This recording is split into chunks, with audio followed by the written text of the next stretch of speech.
right. What's up, y'all? This your boy Trini on this Thursday, and I forgot the debate is going on, but we don't care about politics on this side. Well, actually, we do, but not today, man. Tonight, it's all about wrestling. This is my first throwaway into ever talking about wrestling. Us wrestling fans, or kind of like we kind of like in the closet a little bit, no homo, you know what I mean? Because I feel like we don't be wanting to let anyone know that we still watch wrestling, that we're still in wrestling. So it's always good to know that. Let me bring my people on, man. Let me go to this side. What's up, guys? How y'all doing? Good, man. What's going on? All right. Welcome to the channel, y'all. Welcome to the channel. Appreciate y'all logging in. Make sure you're not playing on YouTube in the background. We're not getting any feedback. Yeah, I'm about to mute my TV right now. Hold on a sec. Yeah. So basically, this like I was saying, man. This is the channel. Let me see who's giving me feedback. So I gotta mute somebody. Yeah, it's America Most Wanted, man. You was giving the feedback. Yeah. Static from his end. Yeah, man. Thanks y'all for joining me. Basically, like I was about to go into a little monologue, but I was laying as a wrestling fan these days, it's kind of hard to be one because people kind of frown upon it. They look at you like you still believe in Santa Claus. Well, it's just ignorance. If you go to places like Japan, they respect it as a sport for its athleticism. Still, it's more of an American thing where they disrespect, pro wrestling and call it fake and all that. What it really is it's choreographed. That doesn't mean it's fake. Like Jackie Chan, he does his own stunts. The movie's choreographed. Nobody says that martial arts movie is fake. Right. Black Baja, just check your audio a little bit. It's feedbacking as well. It's still doing it again? Well, America, you sound good, Moist Wanted, but talking about Baja, you're kind of feedbacking a little bit. I'm talking. Yeah. Wait, but so like I was saying, so I was thinking about what's that about doing this. I was like, damn, man, all these girls gonna be like, oh, you still watch wrestling, and wrestling actually. I live in Mexico part-time. You wouldn't believe how many females will watch Lucha Libre in Mexico. So it depends on where you're at. It might be a little different in America, right? Versus somewhere else. But then even in the States, you got some girls who like pro wrestling. You just gotta find the right one. Right. Black Baja, you know what to do? Check your settings and see if you can go to the echo cancellation. If you go settings, yeah, that might help us out. Yeah, my echo cancellation is on. All right, well, you sound a little bit better now. But let me ask you a random question. Just came to my head. Have y'all ever dated someone that was into wrestling? No, sir. Yes. I would like to. That would be actually pretty cool. I mean, we have a lot to talk about and go to these. I did, but it was out of the country. It was out the country. Yeah. All right. So basically tonight's topic, hopefully you guys did your homework. It's all about who killed WCW. And we're old enough to all live through it. And I just want to hear everyone's point of view, what people thought about it. Why is The Rock even producing it? I was watching it and some things I didn't know. Yeah. You know what I mean? So some things I didn't know what was going on. I wonder if it's me that's feedbacking. Oh, Moist One is you again, man. But I just put you on mute for a minute, so let me get this out. So pretty much, so this came out and it brought back a lot of memories. And I'm wearing a WCW shirt right now. This is the best. This is the quickest I could find on Amazon to get delivered next day. But I was definitely a WWE fan. So I wasn't a fan of WCW at the same time because it came on at the same time. So for me, it was I wasn't a channel flipper. I wasn't flipping back and forth. Maybe once in a while, and I would catch WCW like on a tape, or someone recorded for me, or they played it later on at night. Like I would catch it like that. But I can never keep up to date on WCW. And then when it got really bad, I just stopped watching it altogether. So now that I'm old and I'm looking back in it and I'm trying to piece it together, I'm like, damn, did we miss out on something good? Did WCW die? Was a good thing for wrestling, a bad thing for wrestling? It's like it's a lot of information, a lot of even emotion going back to my childhood that was going back. All right. So before we start with the questions, I put together a little B-roll on things that you guys might remember, and it just might bring you back. And this is some of the missteps that happened in WCW.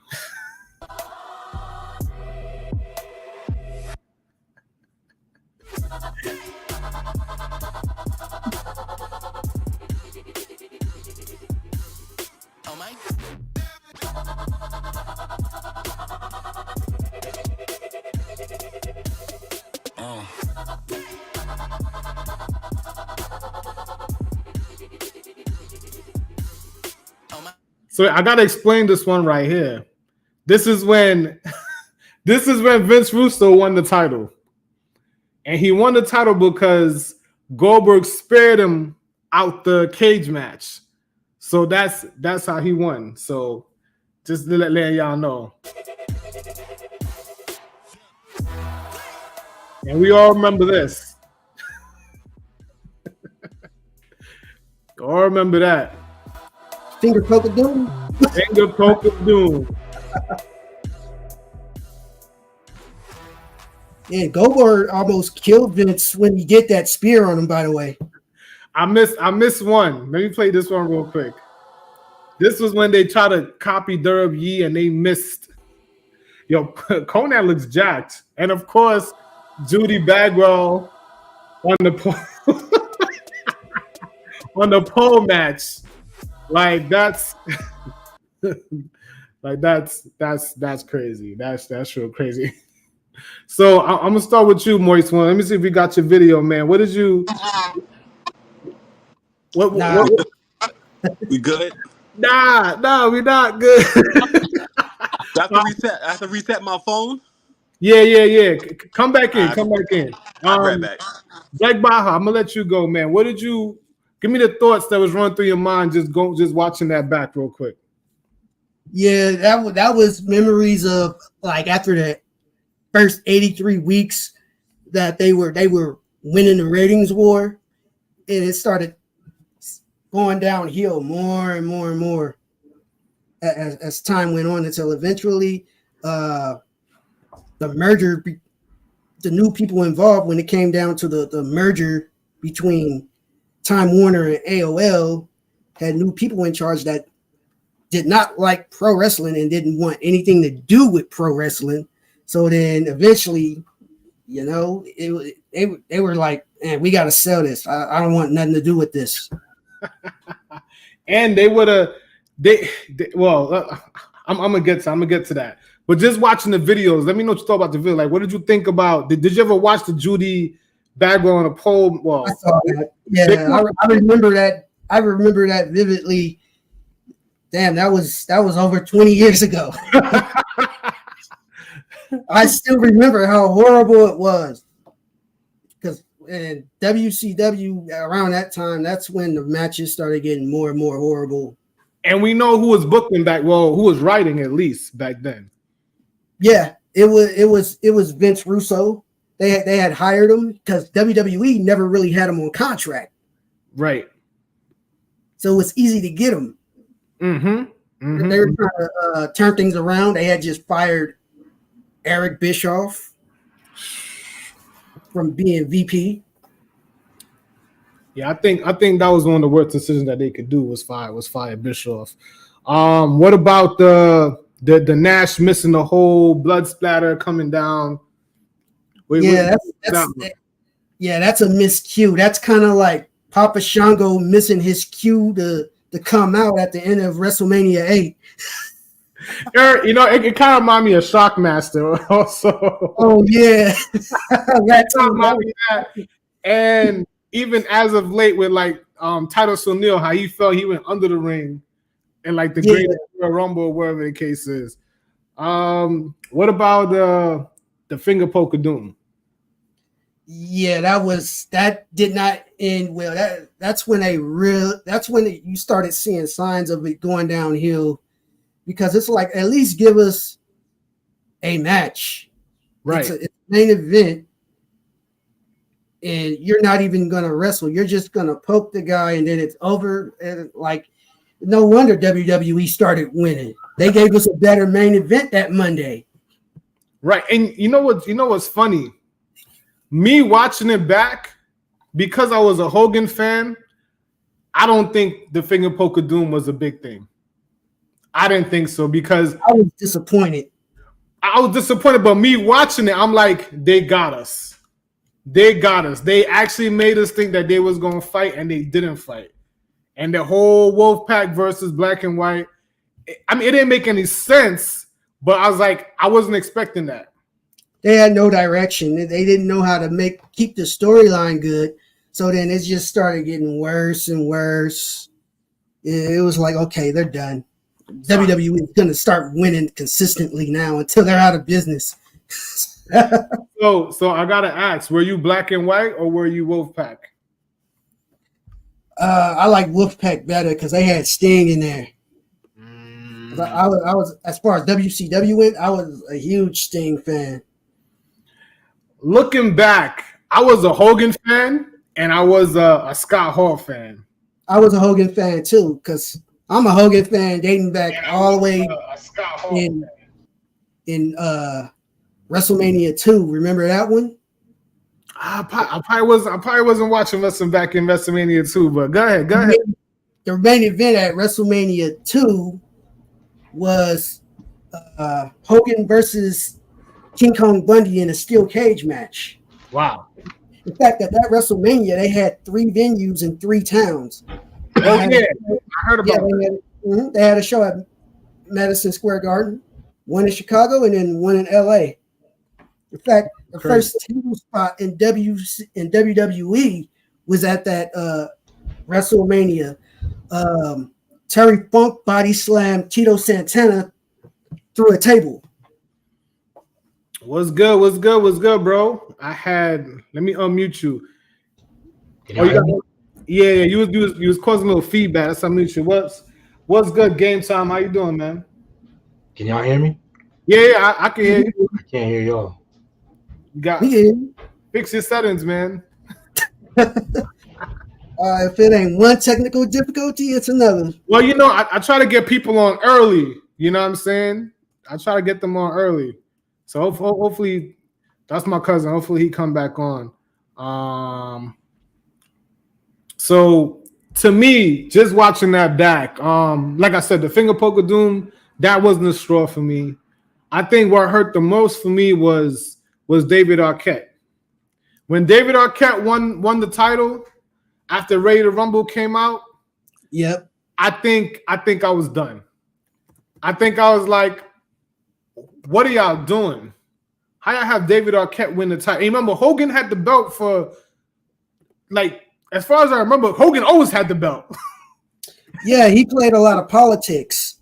He always had the belt. So I think the people that had the belt besides Hogan that I remember was Savage, Flair. Well, we're talking about late. Talking about after it started getting hot. So you're talking about NWO to the end.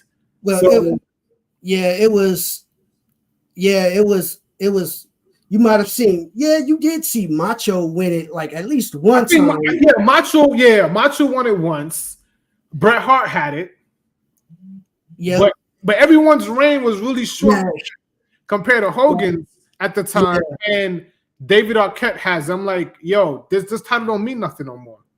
If David Arquette has it, like, come on, you know what I mean? Like I think that's what made me really stopped giving him a chance, and I stopped even watching the tapes. It was like, I'll read about it on ProWrestling.com or something like that. You know what I mean? Because it was just bad. Yeah.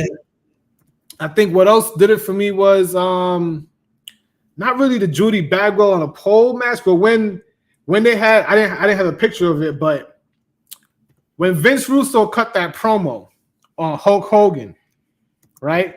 And that same night, this is after the finger poke of doom, the same night Jarrett laid down for Hogan.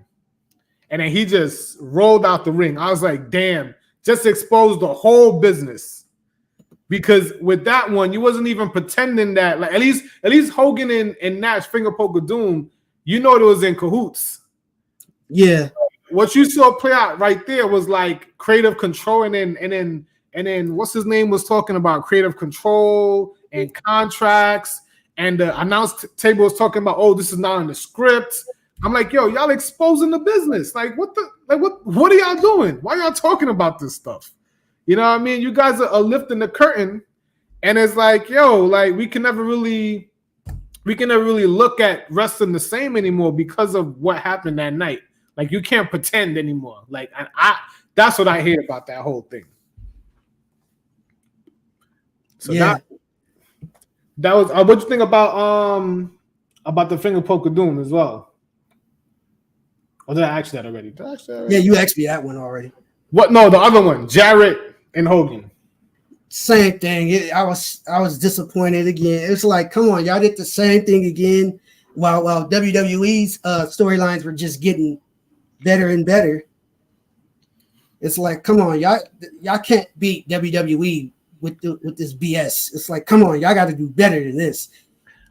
I don't think it was really better. I just think it was just more. It was getting better at that time.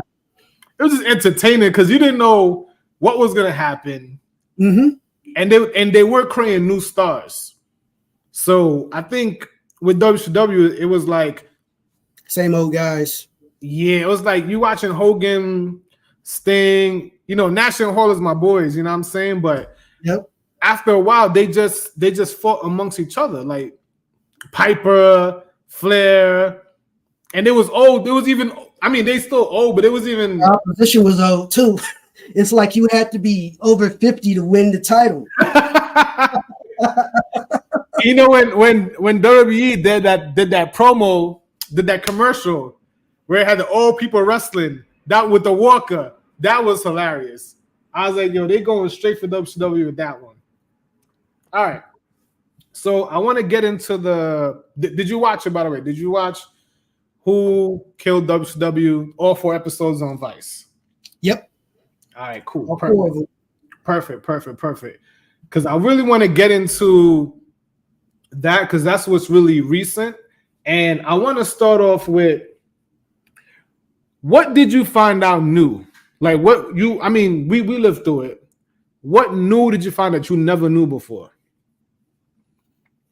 It wasn't really anything new that I found. It's like pretty much stuff that I already knew. Because I was a very diehard wrestling fan. I was the type that would go on the websites that gave up like the secrets of the industry and like who's about to come to what company. Did you pay for the online?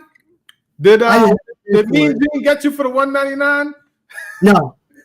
There was free websites that told you, like there was one called there was one guy that used to have like a show on public access. Like the cable channels that didn't really have like any programming. So like you could like, if you had like a little phone show, you could like set it up. There was one called Shadow Man. Like cable TV. Yeah. Oh wow, I feel old, dog. Yeah. I used to listen to Shadow Man on those, and he had a website, so I'd go to his website and they like post like a lot of stuff, like inside stuff. So like I pretty much already knew what was going on. The documentary just went in depth of like you didn't know who the executives you heard like what was going on, but you didn't know what the executives looked like or anything like that. Right. Definitely. I'm gonna tell you this: what I learned new.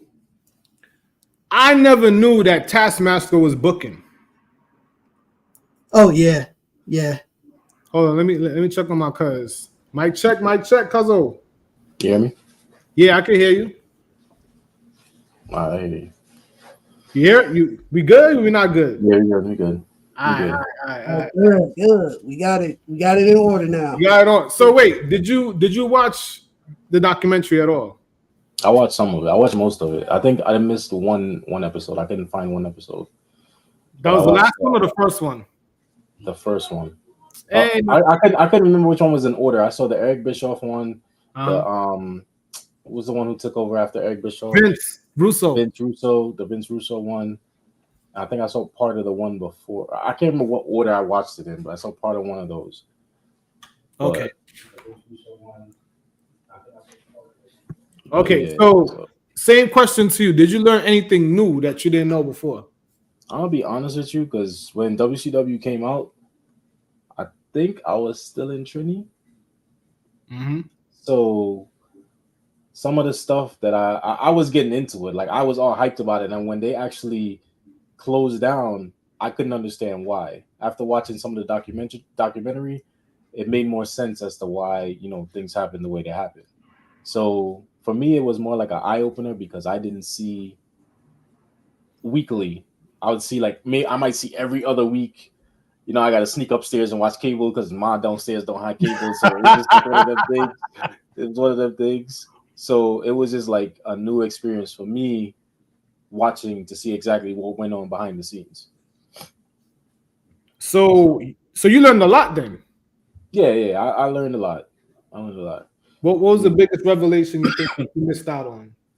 As much as I liked, now my big thing is, as much as I liked Hulk Hogan, I think the biggest two people for WCW cave-in was Hogan and Russo. Because I think well, Hogan was just being too egotistical. What's his name gave him too much power. Bischoff gave him too much power, yes, but he took that and ran with it. And then Vince Russo just his It was in his contract. Yeah, because he had creative control. Yeah, that's not gonna work for me, brother. Yeah, I'm not type, brother. Russo's content was trash to me. Not tonight, brother. And when Sting won the title, he went and took it back took it back right after Sting won it, or something like that. The next day, because Sting didn't give him the expression that he wanted, or something like that. I think it was. Yeah, his face wasn't. Oh, it says his face wasn't in it. Something was off. Yeah, but we're gonna get to what you guys think on who actually killed WCW. But I want to talk about things that I didn't realize, right? So I never knew that Taskmaster was booking. I never know he was putting matches together. Yeah. And I didn't know that Benoit took Taskmaster's wife. Yeah, I didn't know that. So they had an angle. They had an angle of them actually on TV, like kind of like Rusev and Lashley and Lana. Yeah. They had that going on, and that actually happened in real life. But think about it though. That happens a lot more than you think. Look at Jeff Hardy, Matt and Edge and Lita. Right? Yeah. That's what happens in real life. Yeah. These work relationships be getting crazy. Mm-hmm. So I didn't know, and that's unfortunately that's the same Nancy unalived. You know what I mean? But I had no idea that Taskmaster was booking, because Taskmaster was also wrestling. Like the whole Dungeon of Doom thing. So I'm like, how do you have someone who's actively wrestling and not on like Nick Aldis or something like that? Like he's legit wrestling and booking himself, and now you booking the man that took your girl. Like, how does that work? I guess they were like friends, so like they got along when it happened. Him and Benoit. In fact, they were in ECW at one point. Woman, who later went on and married Benoit. Mm. In fact, there was like a little thing in she was managing Sandman in ECW, and Stone Cold Steve Austin went there right after he got fired on the phone by Eric Bischoff from WCW. And like he did this one little thing in ECW where he tells women, like, hey, I didn't go marrying a midget. He was talking about Kevin Sullivan. And Kevin Sullivan match. Yeah, he called him a midget. Yo, they worked themselves into a shoot into real life. That is crazy. So Almost. Yeah. another thing I didn't know, well, I heard from Conan before. I watched Keeping It 100 a lot. That Goldberg was really sparing people. Yeah, he was. And that's one of Bret Hart's man. He would work too stiff in the ring, and that's what ended Bret Hart's career. So where he got a concussion and he couldn't wrestle no more. It was a super kick, wasn't it? Well, yeah, it was a super kick. It gave him a concussion. Yeah, the super kick gave him a concussion. Yo, he didn't give him good enough notice. So D, did you know about that too? About Goldberg sparing people for real? Like, yeah, I heard about that down the line as it went on. I realized that he was just like he was out of control, bro. He was out of control. He like when he spared was it Russo? He spared and gave Russo the concussion through the cage. Yeah, Russo got Russo got hurt. Yeah, he hurt a lot of people. And Conan said it. He was like, "Yo, Goldberg told me that I'm gonna hurt this guy because they really didn't like Russo."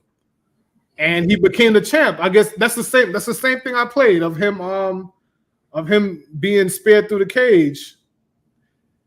And I think, and after that, he stopped being on. he messed up his neck. Let me see, because he hit his neck on the back of it hard. He told him, "Oh, be gentle with it. Don't go too hard." And Goldberg spared the shit out. I know. Yeah, he spared him like he was getting the quarterback, man.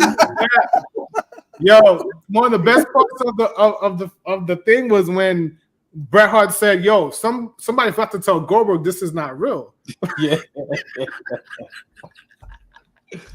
Yeah. Goldberg gave no Fs. And you know what's funny? You know what Goldberg said that kind of he was like, "Oh, because it wasn't intentional, that it's the intent that matters. If you hurt somebody, he didn't mean to do it, so it don't count." I'm like, what the hell is that about? Goldberg was my favorite wrestler though. I ain't gonna hold you. Like when he came out, that was my favorite wrestler. And then I realized he couldn't wrestle very well. Yeah, it was actually Benoit and Bret that were like the best wrestlers from a technical standpoint, because when you saw them, their moveset was really something, and they did all the submission holds. Yeah, you saw more technical skills with them, and you're like, okay, these are who the real wrestlers are. Yeah. I mean, as a kid, I was definitely a Goldberg fan, man, and he had the music. He had the entrance. Yeah. He had the first person to do the spear, because I think Mongo had the tackle, but the way that the spear looked, it looked amazing. Mm-hmm. And when he jackknifed Big Show, it was over. When he jackknifed Big Show, and he jackknifed the other big guy from Jackknife or Jackhammer? It's Jackhammer. Jackhammer. Okay. I was like, Jackknife. That's a power bomb, isn't it? No, my bad. I said Jackknife. My bad. I meant the Jackhammer. Well, when we were kids, it was about the showmen. The best showmen were the ones that we rooted for, because the gimmick was more fun. Yeah. But then when you get older, you start to appreciate the Bret Harts and all of that stuff, because they really know how to wrestle. Because you're in a high school and you join a wrestling team, you're like, man, I want to watch somebody that really knows how to freaking wrestle, hold for hold. You're like, okay, Bret Hart, that's a person I need to watch to brush up on my amateur skills and transfer it on to the pros. You're right. So just one more thing before I forget. I didn't know. So speaking of Goldberg, great segue. You know when Goldberg lost the title, right? To Kevin Nash, right? Yeah. I knew Nash was gonna beat him, but I didn't know that Nash was also booking at the same time. Nash booked himself to beat Goldberg. And he's the book, and he's got the power. You gotta realize at that point in time, Eric Bischoff didn't know how to run a company. Yeah, he didn't. Yeah, the booking and stuff wasn't really. Yeah, he knew how to be a businessman, but he didn't know how to book. So I guess he relied on whoever else to do Because it. prior to being in WCW, he was in AWA as an announcer. Yeah, he wasn't no bookie. So his ideas is what made WCW at that time great. But he didn't know how to book. I mean, No, he wouldn't get the younger guys a chance. Like if he did, it was one dimensional, like with the cruiserweights, and then it got old. Mm-hmm. I mean, I think he knew how to book. I just think that it was like him and Hogan booking together. When I really look back at it, that whole NWO was like, I feel it was Bischoff, Hogan, and Nash booking the whole thing. And it just revolved around them. If you ever watched WCW, everything revolves around Hogan, Nash, and Bischoff. So I didn't think he was a bad booker, but I think at that, if you watch the documentary, he stated that he wanted some time off, and he gave booking to Nash. And I'm like, how are you gonna give another wrestler the power to book other wrestlers that he's trying to go over on? Like, why? If I'm Kevin Nash, why wouldn't I book myself to beat Goldberg? I'm like, hell yeah, I'm putting myself on top of the card. You know, I don't know if that was best for business. Win too. I want to be world champ before I die. So knowing what we know now, what do you guys think about that idea of Nash beating the streak? I mean, if he's booking, then you know what I mean, I'll book myself to win too. Shoot. I mean, in retrospect, I think he should have definitely beat Goldberg, but I think Goldberg should have got it right back. Yeah. I feel he should have got it right back. And it should have been back again. Who can beat Goldberg clean? Yeah, but the streak was already over at that point, though. So what's the point of this game? But it was a cheat win, though. So without cheating. Yeah, but then Nash gives the belt to Hogan right after. So you beat Goldberg, and then you hand the belt back to Hogan. That's who was running WCW. That's Hogan said, "Yo, brother, give me that belt." Well, you had to give him the belt. All right, so I want to go through some of the people that was on the panel, and I got to start with The Rock first. What's your thought? What's your thought about The Rock and Daniel Garcia? They got their names, even in the background, all over this. And yeah, what's y'all think? Well, I know his father was in WCW back in the day at one point. That was probably back when it was Jim Crockett Promotions before Ted Turner brought it. Mm-hmm. It was NWA.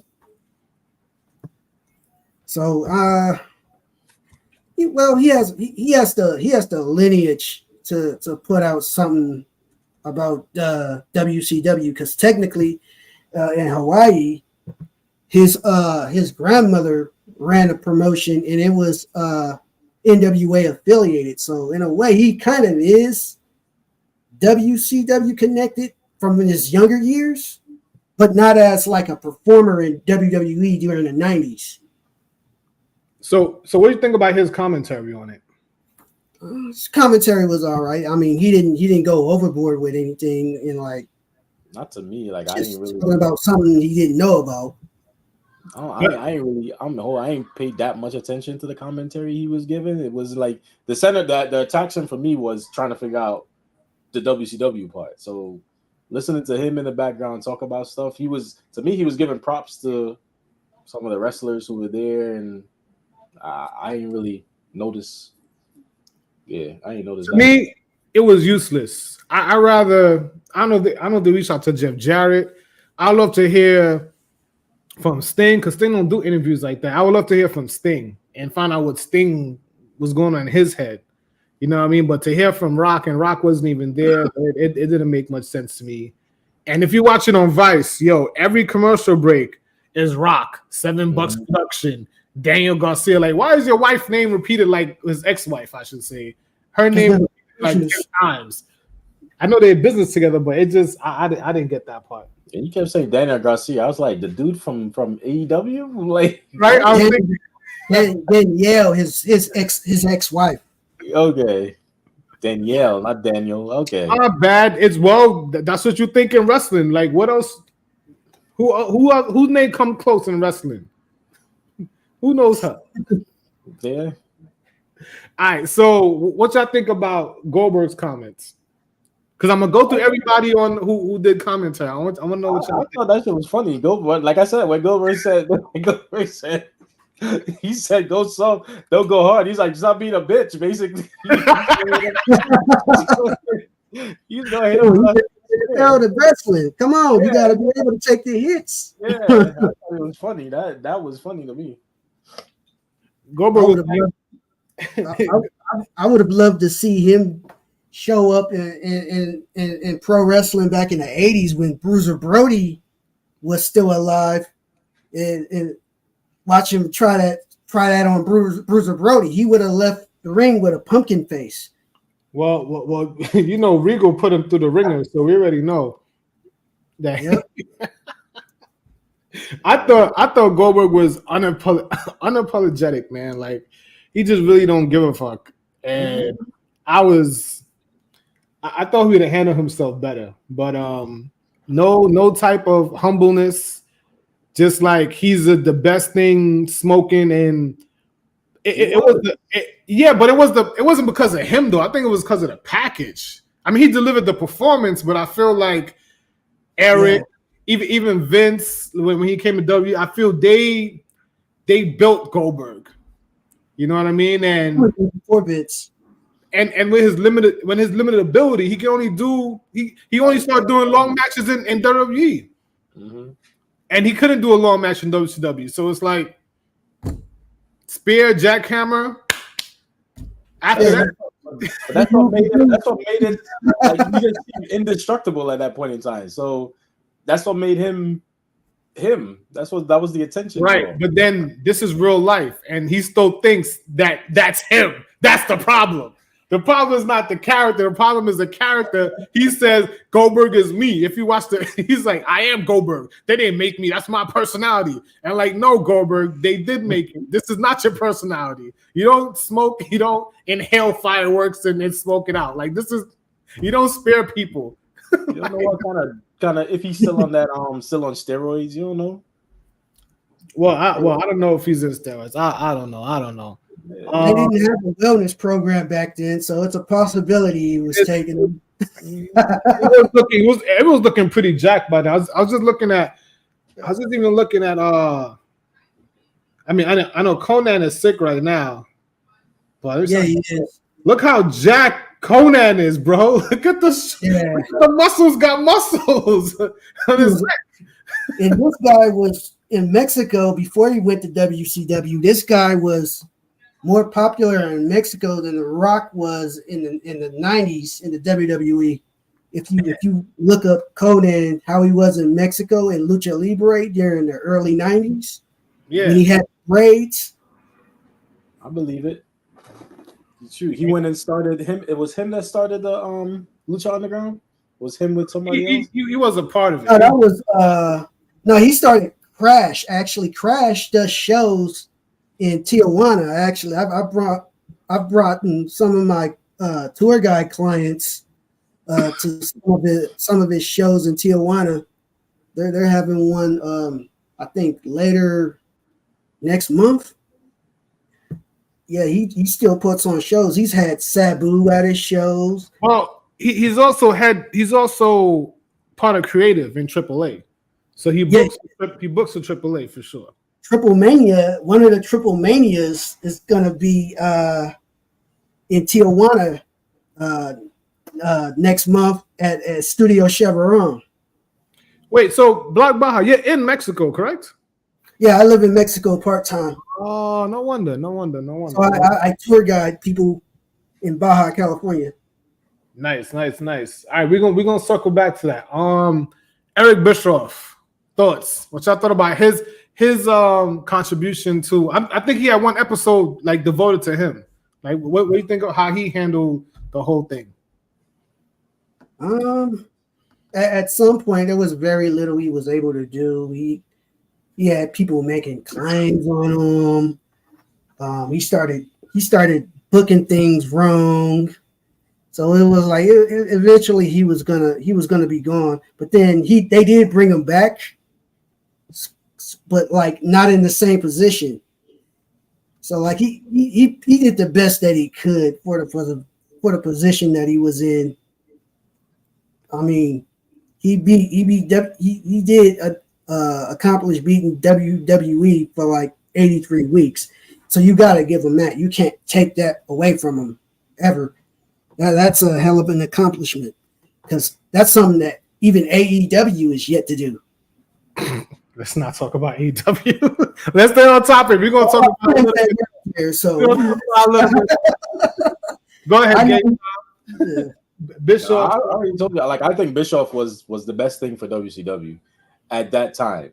Like he said, he found ways to bring the crowd to WCW, like the tapings, because like they were doing. I think he said at Disney, and he would set it up at Disney and have just people wrestling, and that's where he'll do the tapings to give the illusion that people were actually coming to watch wrestling, and different people would be showing up and stuff like that. I think he brought the best out of WCW in the beginnings. He's the one that got him the TV deal, got him the main spot with Monday nights. You know, his influence and his imagination, I guess you could put it like that, was what put them up top. Now, as far as what happened when Hogan got there, that's a little bit different. Yeah. but I think he was a genius. He was a mastermind that made WCW what it was to me.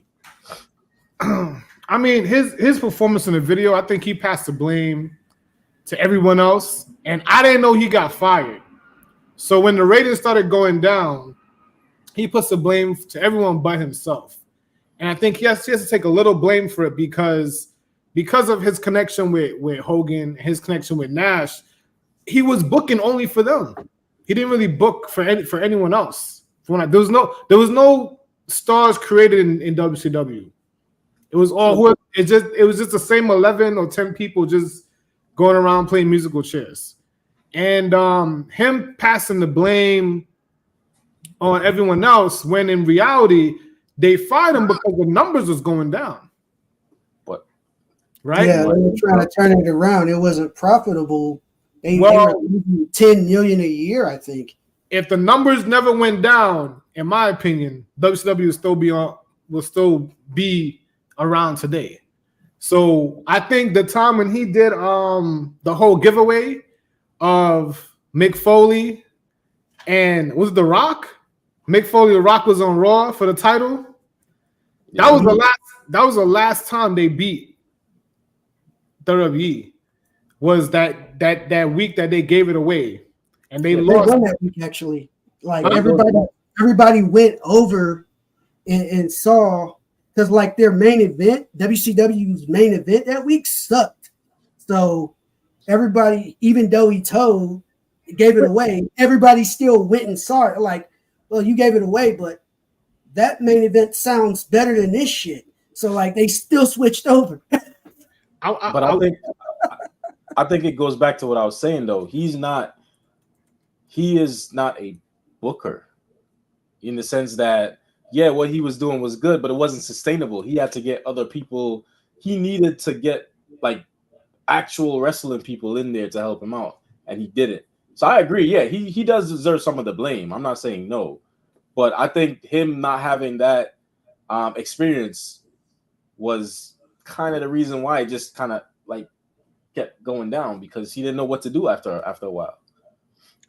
I'm trying to find out what was on WCW that day.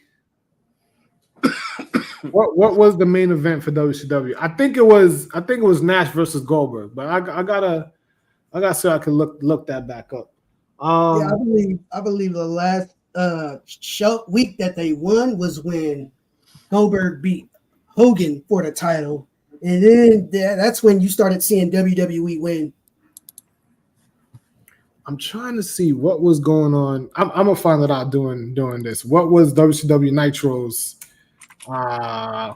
WCW Nitro main event? Because we got to know what did they switch to watch? Because Nitro was live when Mick won the title. Yeah, right. It was because Raw was pre-taped, so it looks like it was. I just seen it just now. Oh, it was Ric Flair versus Eric Bischoff. Yeah, and it sucked. So, people switched over immediately. Like, you gave it away, but that shit sounds better than this. Ric Flair versus Eric. Wow, I didn't know it was Ric Flair versus Eric Bischoff. So that it was a joke. That's why WWE won that week. So he put himself in the main event. He got to take some blame for that. You know what I mean? Now, what do you guys think about Bret Hart in the documentary? Yeah, he had every right to be in it because I mean, he came over after the Montreal screw job that Vince played on him, which gave Vince a black eye for real. Yeah, that's something Vince doesn't want to talk about. But like, yeah, he kept getting screwed over. Like the angles would change, the storylines wouldn't make sense. So it's like he had every reason to complain about WCW.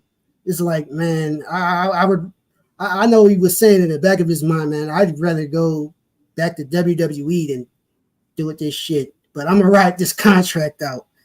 Then the thing with Goldberg happens, which that ends his career, to where he could never go back to WWE the way that he was on his previous run. Nah, he couldn't. Game time. Yeah, you got me on that one, bro. I listened to I listened to him, but I didn't listen to him. I know you sound bitter.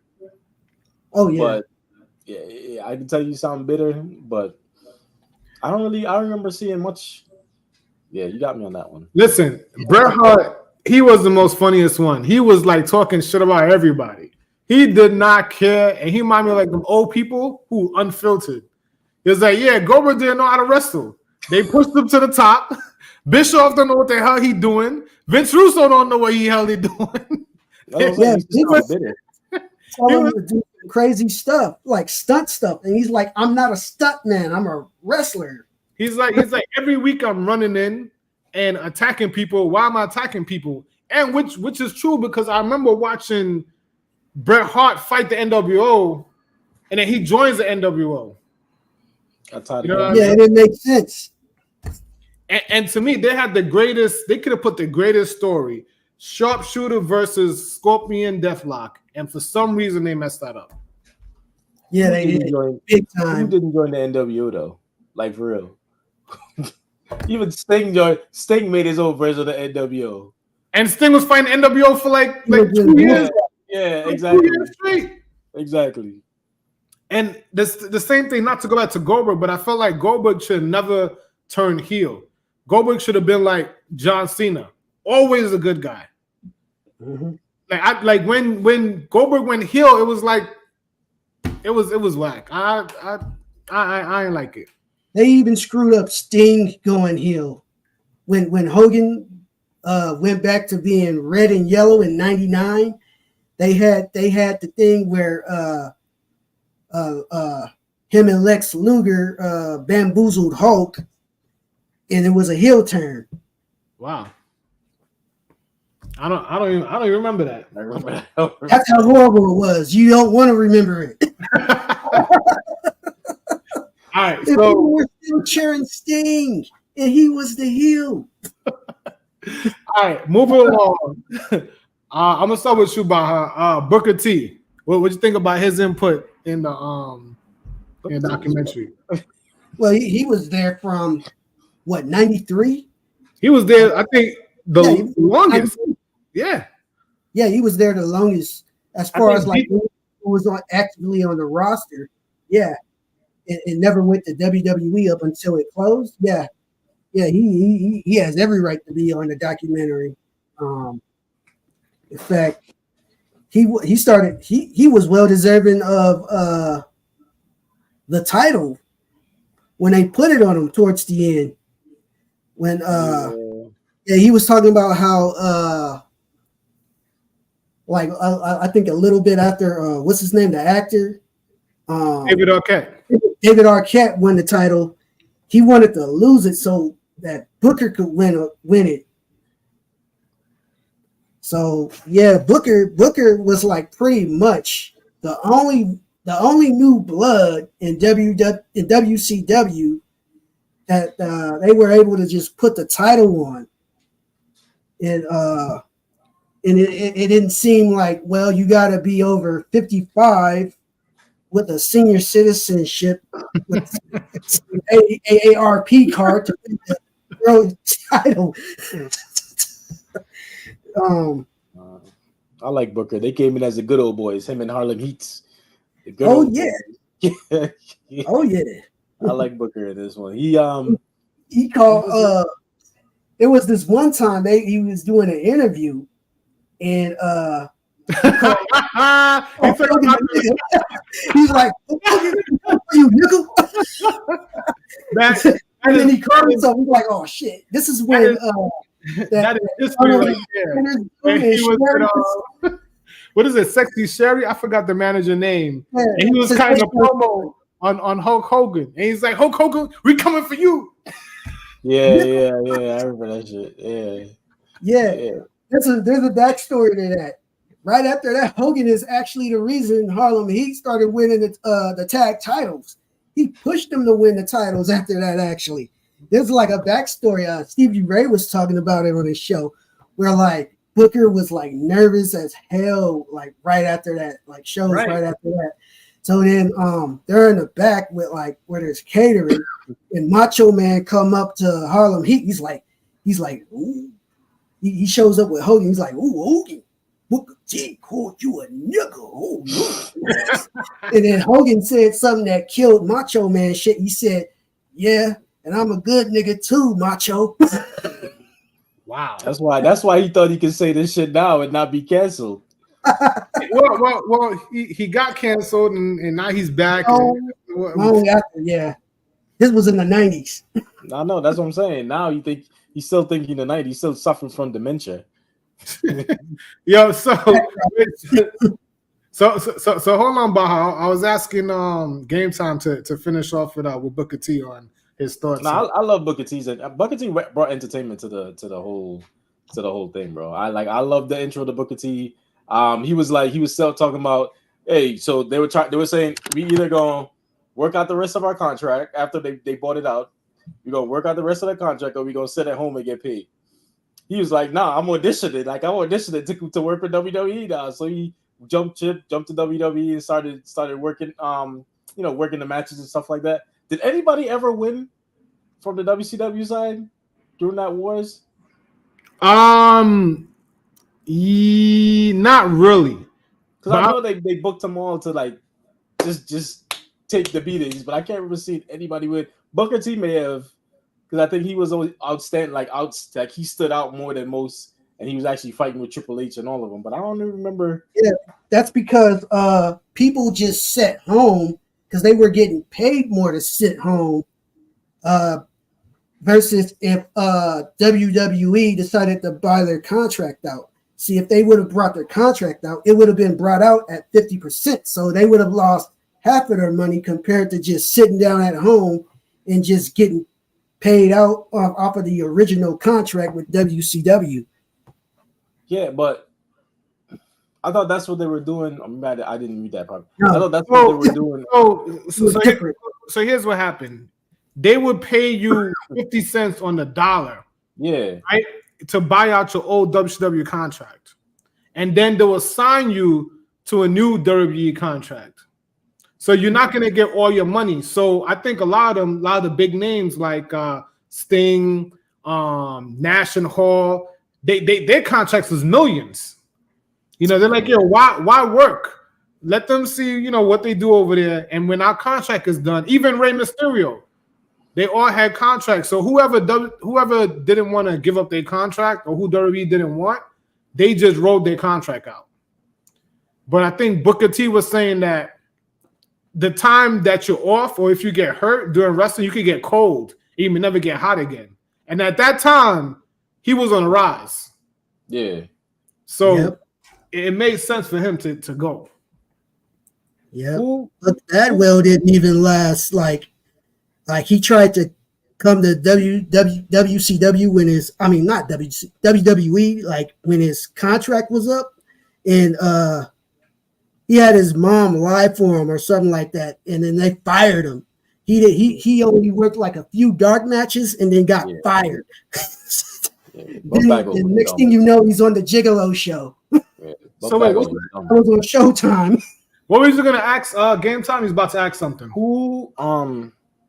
Okay, so this might be a little off topic. Whose wrestling career in WCW you think had a better run than when they moved to WWE? It's not Diamond Dallas Page. No, but I'm saying though, in WCW they were better, and then when they moved maybe Shane Hughes. I think with the superhero gimmick. I got it. Better than that little Backstreet Boys thing he was doing in WCW. Rey Mysterio. Exactly. That's exactly who I was thinking. Yeah. That's exactly who I was thinking. Austin. I liked him without the mask, and they, you know, and him, Conan, and Billy Kidman, and all of them was together as a group. Filthy Animal. That group was fire. The finisher was way better. I don't like the 619. I think it's trash. That's the one that killed somebody. But the West Coast Pop to me was one of the best finishers that he had. Mm-hmm. So Insane Clown Posse was better in WCW than they were in WWE for sure. Were they in WWE? Yeah, they were. They were with the Oddities around 98. And then they left in 99. They went to WCW, and they were actually wrestling in matches. They were with Vampiro. That's why they were always cool with Vampiro. Okay. I remember them more in WCW than I did in WWE. Shit, they went to ECW one time. I don't know why. Whatever. Shit, ECW even had Jenna Jameson there for one night. So, I mean, with Booker T, he did mention that he felt that he was never going to be champion because he was black. I don't think that was necessarily true, but I did think because of the main event scene was never going to let him in. I think that's why he was never going to be champion. Not really because he was black. They saw him as a mid-carder only, so like he would work like good mid-card programs that were like pretty much the backbone of the card. Like he'd run a good program for the U.S. Championship with Bret Hart, and they'd be really good matches. They'd be better than the main events a lot of times. Mm-hmm. So moving on from, I mean, I like Booker T's commentary. So moving on to Booker T, even though he had a short, and I rock with Conan. Conan always remind me of like, yo, he's for the, he's one of us. He always made me feel like Conan was, when there's no black guy and you vote for the next minority, like Conan is the guy you root for. What do you guys think about Conan's commentary? Whose commentary? Conan's? Yeah. I respect the guy. I mean, I still go to his crash shows in Tijuana. How they get him to do the commentary? He was there for since 95, 96. So like, yeah, he's got very good intel on what went down in WCW all the way up until the end. Because he was there until the end, and then he went to TNA after that. He had that. He was in Three Live Crew or whatever. Voodoo King Monaco. Well, what did they call him back then? Voodoo King. Quick. It was him, Billy Gunn, and what you call it? R-Truth. That's what I'm saying. Road Dogg. My bad. Road Dogg, not Billy Gunn. Road Dogg. Voodoo King. Road Dogg. Yeah, Jesse James is Road Dogg. Yeah, not Billy Gunn. Yeah, my bad. You thinking Mr. Ass? Go ahead, Game Time. Conan was more. He gave like some insight into some of the backstories of what was happening. I mean, like Black is saying, like, I respect him. I always liked him as far as in WCW with the group, but I think injuries just made him not wrestle as much. Yeah, he had important surgeries he needed to get. Yeah, after TNA. Yeah, kidney disease. I think he has to have what you call it? What's that thing when they change? I can't remember at the time when they change your blood for you. Dialysis. I think he has a new kidney because he looks a lot better than he used to be. And I know that Dominic wanted to donate a kidney to him, so I think he got his kidney. So I'm glad he's doing better. I'm so confused. Like, how they did get him to do this documentary though, because he either had to be real good with The Rock or. Well, Conan inducted Rey Mysterio, and him and Disco does YouTube all the time. So I think he's in the mix, and he books for AAA. So I don't think he would turn down the money. I don't say Rey Mysterio wasn't even in it. Well, I think they didn't want people. Well, Booker T's not fully contracted, but I guess they didn't want WWE people that's contracted on it. Conan was always my favorite back from the wrestling game because he could do that rolling clothesline. You know what I mean? And if you want to get the most hip hop attire, you have to pick Conan's pants because he got the baggy pants with the with the boxes on the top. Yeah. You know what I mean? So, and I personally like K100. He was basically saying that the guys at the top didn't want to work with the mid-carders.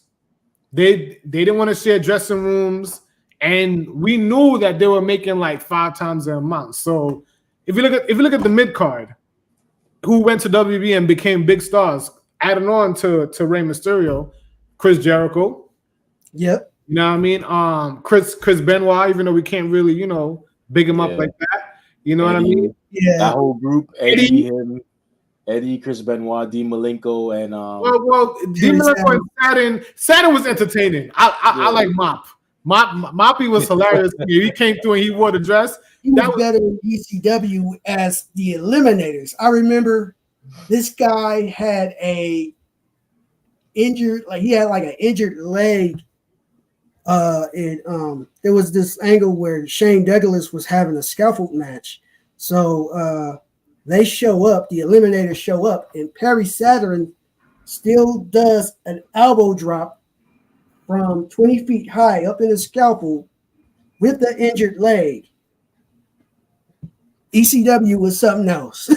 I missed out on ECW. I ain't gonna hold you. Like I said, when I was watching wrestling, it wasn't that accessible to me. I was a diehard fan, so I watched everything. I would, even back in the 90s, there was this website called RF Video where you could get all the hard to find stuff from various promotions. The first thing I brought from them was IWA King of the Death match that took place in Kawasaki, Japan. That was where the world famous no rope barbed wire explosion match between Cactus Jack and Terry Funk happened. They actually had landmines wrapped around boards with barbed wire that exploded when you ran into them or body slammed on them. So they did a death match better than AEW. Yeah, they did. Japan originated the no rope barbed wire explosion match. All right, so let's get to Vince Russo. And I'm gonna start with you this time, Game Time, and I'm gonna go to you, Black. What's your thoughts on Vince Russo on his input? Vince Russo to me was a scumbag. That's my opinion. I didn't like the dude. Like he came in. I didn't think his contribution to WCW was good. Like he blamed it. Sometimes I think he blamed stuff on Eric. The prior prior people who was running, prior administration. He blamed everything on Eric, and then I just thought the product that he put out was just flat. I think he did, like the mid carders though did have a little bit more shine with Vince Russo. The Filthy Animals, Booker T. That was on Russo. That was the only good thing. Well, I can't say only, but that was one of the good things that. Well, no, only. My bad. Who's that? My bad. That's me. My bad. I'm doing laundry. But that was a one good thing that he did was bring the mid carders up for you to know who they were. But I didn't like how he was so. I don't know if I want to say cocky, but I didn't. Yeah. So I didn't like the product that he put out. That was just me. Yeah. Go Black. What you thought? Well, the thing about Russo is when he went in to WCW, it wasn't like when he was in the WWE. See, with in WWE, he couldn't do anything without Vince's approval because Vince looked at it everything with a fine-tooth comb, whereas with WCW, you didn't have that really. I don't know if you can. They brought him in to kind of like get the ratings back on track after they fired Bishop. Yeah. So it was. The ratings never went up though. It did go up. It just didn't go up enough. Yeah, it didn't go up enough to beat WWE. I mean, not even to even decide to keep the company. That's really what it was. It wasn't enough for it to keep the company afloat, or for them to get advertising. $10 million a year. So it's like at that time, okay, Time Warner was still a company that they didn't sell things; they brought things. Well, we'll get to Time Warner. I want to focus on Vince real quick. So basically, for me, this man had the audacity to say that he was better than 80% of the locker room. I'm like, yo, you out your goddamn rabbit mind. You know what I mean? And similar to Kevin Nash, he booked himself to win the championship. I mean, I know Vince booked himself to win the ECW title, but it still was different when Vince Russo did it. Like, I didn't get it. The real ECW was already dead, so it didn't matter. Right. Imagine Vince McMahon booking himself to be world champion. But anyway, I didn't like that they changed the set. So you remember the set like this, right? The giant vagina set. You remember that? And when Vince Russo came, it looked a little bit like Roy's War. It became like the square stage. And I'm like, yo, what? Why does it look like bootleg WWE or WWF at the time? Right? Because he was thinking, and then all these matches on a pole, and I did like the Filthy Animals. I did like Booker T getting a shot at the title. I didn't like NWO 2000. What you basically saw was with Vince in WCW was the version of a wrestling show that Vince Russo would book without somebody like a Vince McMahon controlling it. Bro, he did the same thing. He did the same thing in TNA. So I have no doubt beyond my mind that was all him. And I think he signed on to be head of creative. He didn't want no one over him. And that's when they brought Bischoff back, and then it was him and Bischoff together. But anyway, I think he sounds, even though I like his podcast, Castrating the Marks, and I guess he wanted people that don't watch wrestling to watch wrestling, because he's like, yo, we're wrestling fans. We're going to watch it anyway. We're going to watch it.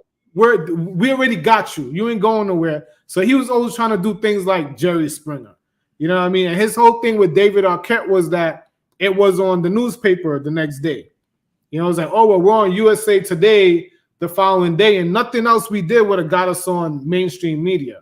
So that's how he looked at it. But the more he talks, he sounds real arrogant. I still like his podcast, but my man said he was better than 80% of the locker room. He's out of his mind. He was not better than 80% of the locker room. He wasn't better than no one in the locker room. He wasn't better than Rufus, whatever you call it. Like, that's my boy.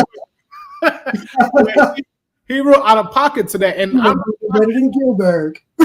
I remember watching Vince Russo, and I'm thinking, is he supposed to be like a new Eric or a worse Eric or a worse McMahon?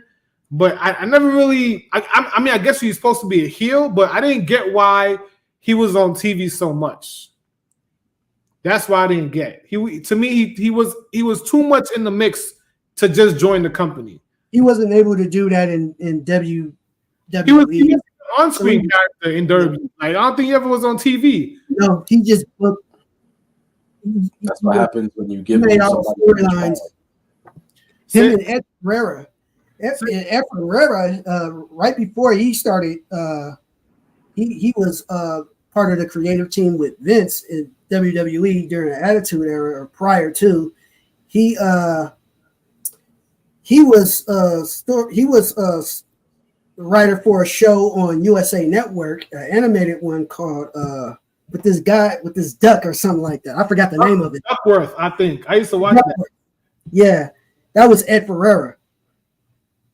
And I think he went with Vince to WCW after they went right when Vince got sent there, because both of them weren't on contract, if I remember correctly.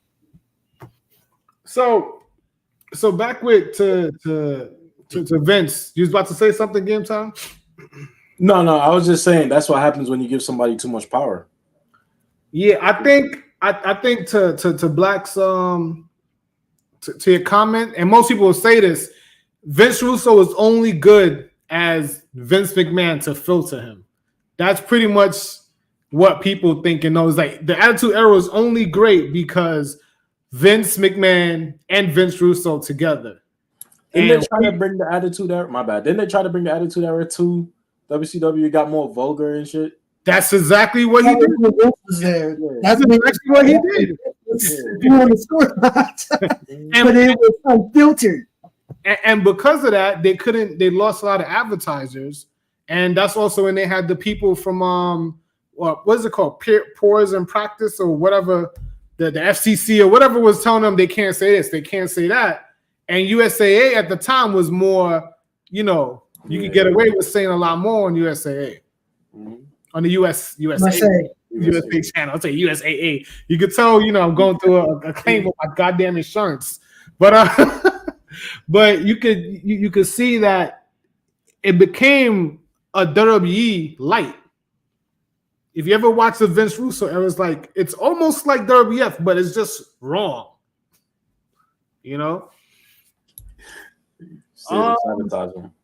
Let's see. Did you guys know who Brad Siegel was? What do you think about Brad Siegel? Oh yeah, I know who Brad Siegel was. I might have been on one of He was the commentator, I believe, right? Okay. No, he wasn't the commentator. That was let me tell y'all, Brad Siegel is actually one of the Turner. Yeah, he worked for Turner. Time Warner. Right. So he was over Eric. Right? Yeah, he was. He was over, even though Eric at the time could always run to $1 billion Ted. You know what I mean? He was over Eric. So he's the one who actually fired Eric, from what I remember. If I watched the series correctly. So then on the other hand, he doesn't like wrestling at the same time, which is also conflicting. And then he's the one that hires Russo, and then he also hires Eric to watch over Russo, but he doesn't want to say that he did that. But it just makes sense that he did, because why would you hire Bischoff back if you already have Russo? And if you hire Bischoff, it wouldn't be for Bischoff to work under Russo. It has to be the Bischoff to work over Russo. But yeah, go ahead now. Yeah. No, I remember who he is now. So he's never on screen, this Brad Siegel guy. So I didn't know who the hell he was until I heard the name but never saw him. Correct. Yeah. Right? Like it's a bunch of nameless execs. So he made it from what I watched, and you guys could jump on after. From what I watched, is that he didn't want to take responsibility for nothing. You know, I mean, he always blamed the numbers weren't good. Eric wasn't good. I hired Russo. I hired this person, but he doesn't remember who he put in charge. Like it's really silly, and he doesn't even want wrestling there in the first place. So I think him being in charge is problematic. That it wasn't gonna succeed because he didn't want it to succeed for the most part. That's how it came across. Yeah, no, that's right. Like I had to listen a little bit more, but yeah, no, from the jump, I think he didn't want it to be on the main. Because I think they had 2 channels. Mm-hmm. Yeah, he didn't want it TBS. Yeah, they didn't want it to be on the main side, and he just wasn't. He was disinterested in it. Who was the person who started it? I can't remember. Like it was Ted Turner who started it, or was the Ted Turner bought WCW, right? And he's actually he wants it apart. He likes wrestling. Ted Turner himself, and he wanted to take Vince out of business just because he had the money to do so. $1 billion Ted. He couldn't find somebody like I said, he couldn't find nobody to actually run the business. So that's where Bischoff came in. But Bischoff did a great. WCW was doomed. Like had a glooming like out of the way, like a glooming cloud over it from the get-go, from the jump, just because of this dude. Because he didn't want it to succeed. Yeah. Black. Last comments on Mr. Brad Siegel. Now that we woken you up onto who he is. Yeah, well, I already knew who he was. I just mixed him up. Never seen him. It's never a good thing when it comes to wrestling to involve people who do not like wrestling. It's a bad mix. Mm-hmm. Always. It's kind of like if you want to date a chick, but like and you want to watch wrestling while she's at your house, but then she doesn't like wrestling, you're gonna end up not being able to stand each other, kind of. That's true. Like just like I was asking earlier, if you ever date someone that likes wrestling, and I feel like the same way. Like, yo, if a chick comes over, I'll be like, damn, so I can't watch wrestling tonight because she's gonna look at me all crazy. She's like, oh, you want to rant. That ignorant rant, like, you watch this. Yeah, I'm like, yo, just you pay $3,000 to go see Beyonce and freaking what you call it, bedazzle and all type of craziness, but you want to talk about wrestling is fake, you know what I mean? But let's not get sidetracked. Everything on TV they like is make believe, but wrestling's fake. Okay, get the fuck out of here. So I know it's fake. Entertaining. So I'm gonna wrap these 3 people together. Medusa, because she was on there. DDP, because he was on there also. And I know I mentioned Taskmaster, but he had a lot to say as well. Kevin Sullivan, Kevin Sullivan. So what you guys think about DDP, Kevin Sullivan, and Medusa? I'm gonna start with you, Game Time. I'll start with him because I don't remember hearing nothing. Go ahead, Baha. Kevin Sullivan, he was a good writer, like in the early days, but like certain characters was like, nah. As far as DDP, he was there like very early on too. He was actually with Kevin Nash when Kevin Nash had like his early gimmick before his WWE run back in the early 90s. In WCW. Who was the third person? Medusa. Medusa. Mm-hmm. Medusa. It's crazy how you didn't see Medusa show back up in WWE so quick when WCW folded, and you know why. She's lucky. Yeah, she threw the WWF Women's title in the dumpster live on WCW Monday night.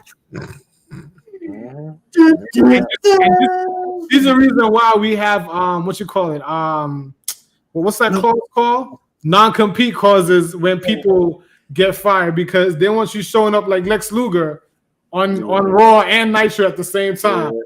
So, and who was the last person I mentioned? You said that was the three. DDP. All right, go ahead, Game Time. No, the only person I really remember from that was I don't remember much of Diamond Dallas's commentary, but I remember seeing Medusa show up on there. I thought that was disrespectful as all hell, but I was like, damn, for sure. Mm-hmm. I was like, damn, she just show up. But I didn't really see Medusa as a big wrestler in her days. To me, a woman's wrestler, she was big. She was like one of the best. Because like you didn't really have a women's division back then, like you do now. So she was big as a women's wrestler. If you want to look at who's considered one of the best after, say, the 80s, with Fabulous Moolah as like the longest reigning women's champion, who held the title since like the 1950s. I think like I said, I keep going back to I didn't really start watching wrestling until a regular basis till I moved to the States. So I think that's mostly why I don't remember much of her. Right. Until then. Well, jump. I don't remember much of her either. I don't even know why she was on the episode. To me, she added nothing, absolutely nothing to the conversation at all. That it was the shock factor of her doing that. Yeah, I hope she didn't get paid a lot because she had that MILF gimmick when Vince Russo came in and started doing the storyline. She had that MILF gimmick. Right. So I want to bang the young guy wrestlers and all of that. Yeah, I don't even know why she was on it. Taskmaster, this whole revelation with him and Benoit, that's crazy. He shouldn't be booking shows and wrestling. That's even more crazy. And DDP, he was being the nice guy. He didn't really want to pick a side.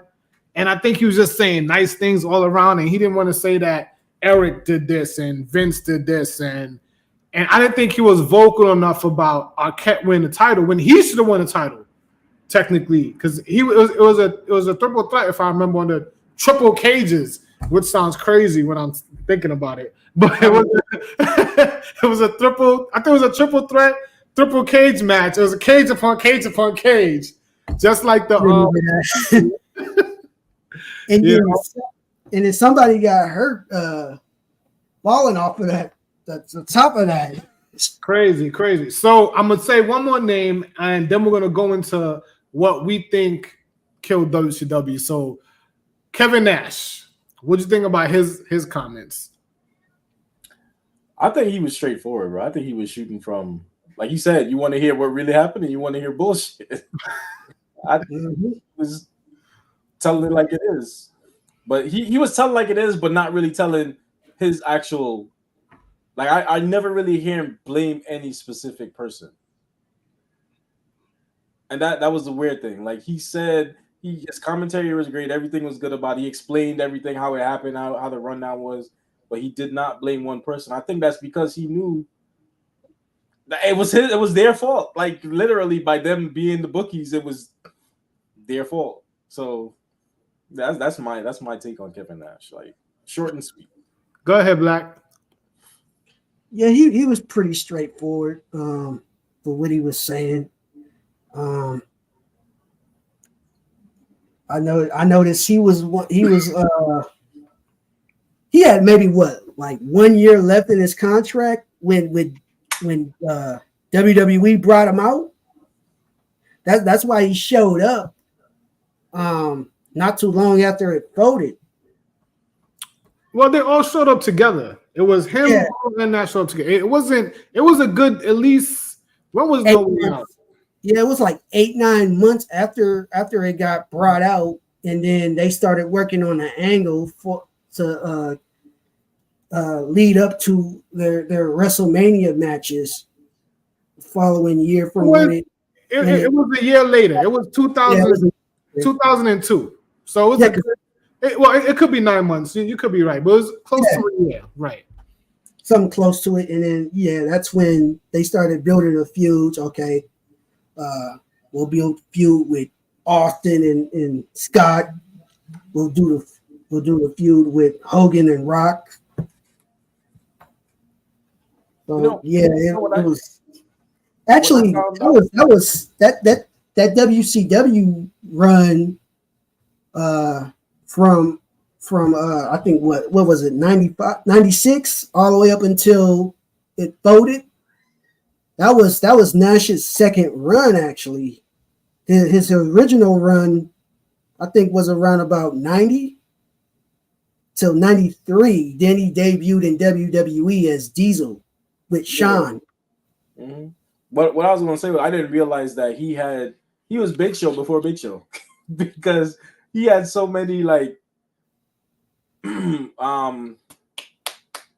what is it? Like they had so many different costumes, so many different like they couldn't pin him in one set category. One set gimmick.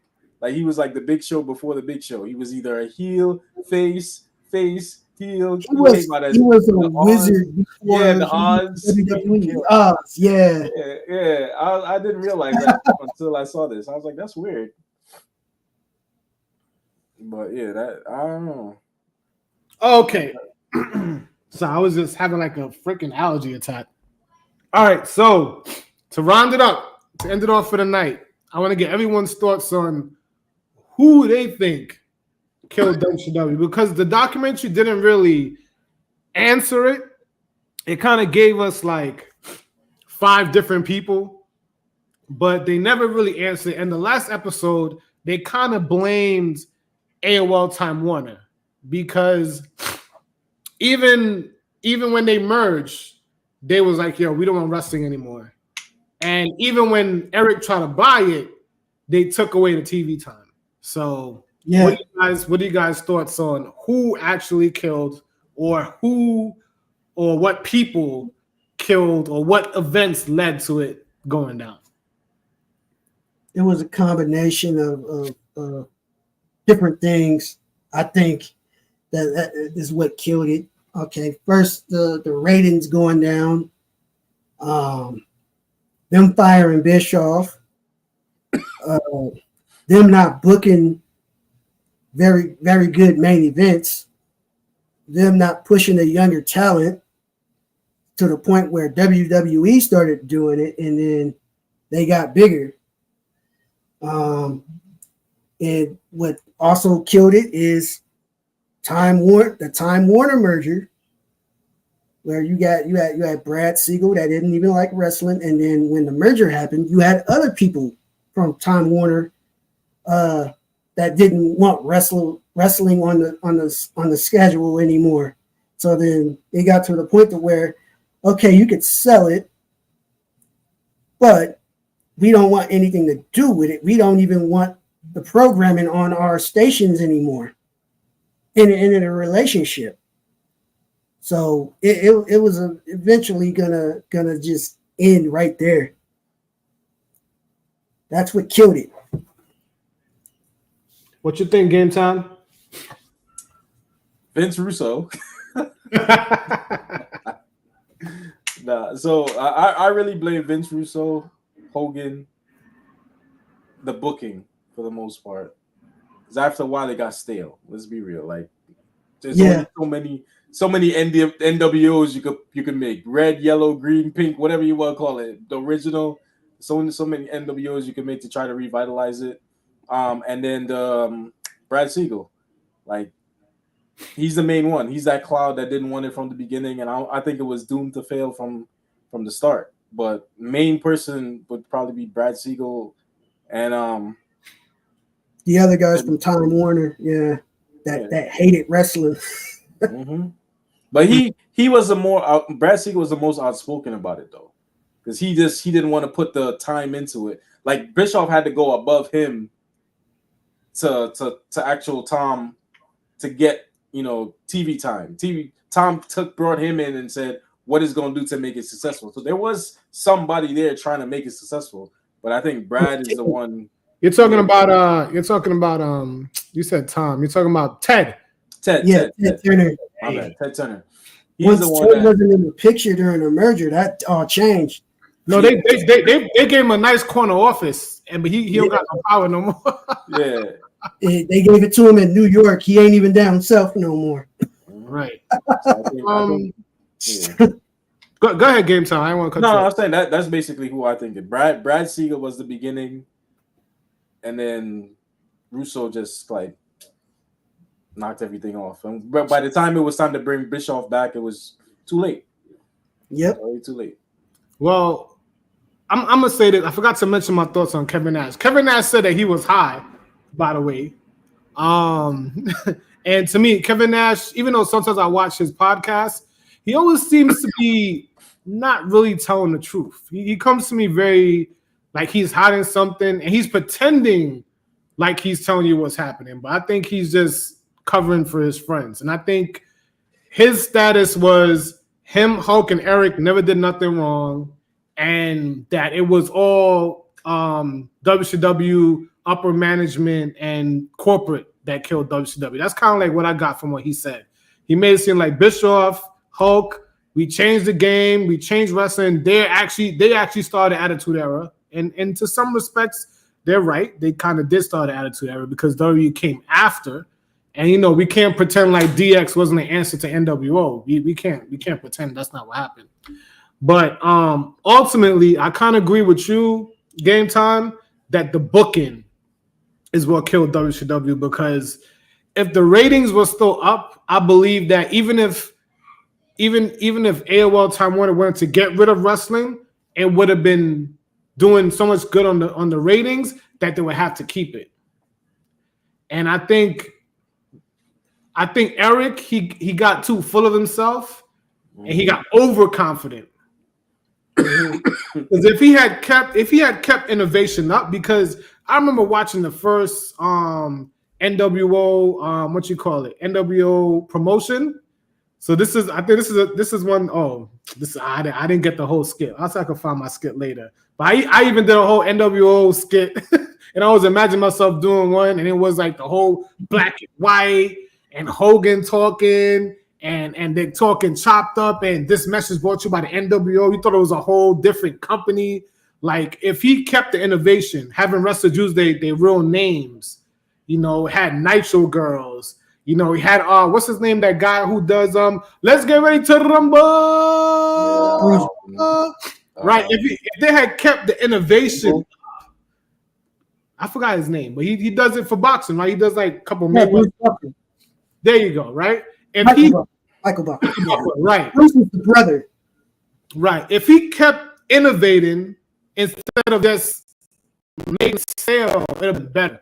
Like you said, they had a whole dope mid card. He could have developed Eddie Guerrero. He could develop Chris Jericho. He could have developed Chris Benoit. And all these people end up being top stars in WWF. World champions, by the way. Yep. You know what I mean? So I think if he would have not been so full of himself, he beat Vince for 86 weeks and sat back on that, he could have been more innovating and being more creative. They could have did NWO would eventually got their ass beat. You know what I mean? Make different factions, you know, make like a main event mafia. You know what I mean? They could have made their own different. That's a different character. That's a different company. I know, but he could have created something, another faction instead of doing the New Blood. You know what I mean? Instead of doing, Filthy Animals was okay.